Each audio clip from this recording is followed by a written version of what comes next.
ہاں جی، وہ الف جس کے اوپر کوئی زبر زیر پیش نہیں ہے، اب اس الف کے اوپر زبر زیر پیش میں سے کون سے اعراب لگائیں گے؟ کیونکہ آگے تو رو ہے، رو کے اوپر جزم ہے تو رو ساکن ہے۔ اب ساکن حرف جو ہوتا ہے وہ پچھلے والے نے اپنے پچھلے والا جو حرف ہوتا ہے وہ ساکن حرف کے ساتھ ملتا ہے۔ اب اس الف کو اس رو کے ساتھ ملانا ہے، لیکن اس کے اوپر کوئی اعراب نہیں ہے، تو کون سا اعراب لگے گا؟ تو اس کو سمجھنے کے لیے آگے جانا پڑے گا۔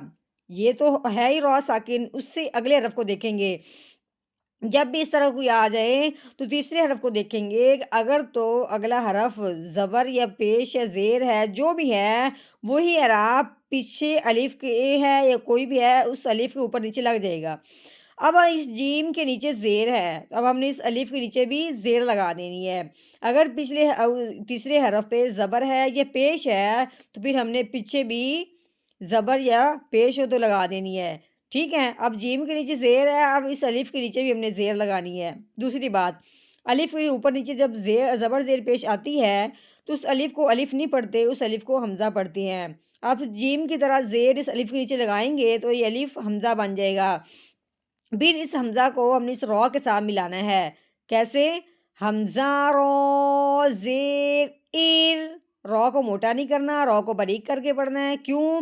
کیونکہ رو کے اوپر زبر یا پیش ہو اس رو کو موٹا کرتے ہیں، رو کے نیچے زیر ہو تو اس رو کو باریک کرتے ہیں۔ اب جزم آ گئی ہے، اس کے اوپر زبر زیر پیش تو نہیں ہے، تو پھر یہی حساب ہم نے پیچھے کرنا ہے۔